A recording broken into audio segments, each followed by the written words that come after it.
بواسیر خونی بادی موقع والی کا علاج بتا دیں۔ میرے محترم بھائیوں، کسی قسم کی بھی بواسیر ہو، کھانے کو 32 بار چباؤ، کھانے کو 32 بار چباؤ، اور جیسے میں نے آپ کو بتایا ہے مٹی کے برتن میں پکاؤ، سرسوں کے تیل میں پکاؤ، چینی کی جگہ گڑ لو، پتھر والا نمک لو۔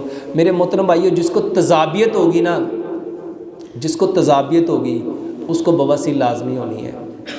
تذابیت نہ ہونے دو، تذابیت نہ ہونے دو، اور اس کی بہترین دوائی ہے یہ جو آپ کے منہ کا سلائیوا ہے۔ میرے محترم بھائیوں، کبھی آپ نے دیکھا ہے جانوروں کو اگر زخم ہو جائے تو وہ کیا کرتے ہیں؟ کیا کرتے ہیں؟ چاٹتے ہیں۔ میرے محترم بھائیوں، زخم کہیں پہ بھی ہو جائے، آپ کے معدے میں ہو جائے، معدے کی آنتوں میں ہو جائے، یا آپ کی پخانے والی جگہ پہ ہو جائے، میرے محترم بھائیوں، اس کا بہترین علاج آپ کا تھوک ہے۔ زخم کا بہترین علاج کیا ہے؟ آپ کا۔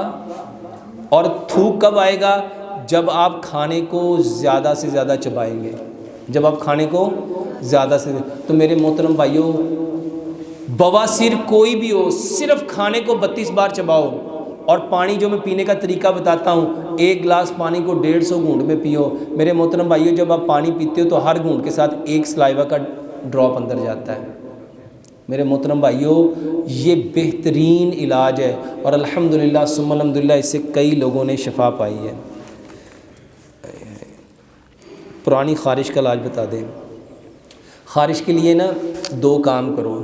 اگر خارش کسی مخصوص جگہ پہ ہے تو کیلا لو، کیلا لے کے اس میں ناریل کا تیل ملاؤ، کیلے میں ناریل کا تیل ملا کے میرے محترم بھائیوں خارش والی جگہ پہ لگاؤ۔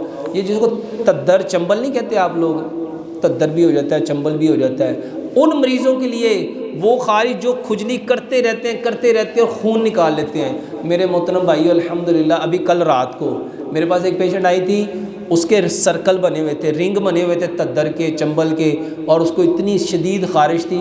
الحمدللہ وہ بتاتی ہے کہ ڈاکٹر صاحب 15 دن سے میں نے صرف آپ کا کیلا اور ناریل کا تیل مکس کر کے لگایا، الحمدللہ اس کے داغ بھی ختم ہو گئے ہیں۔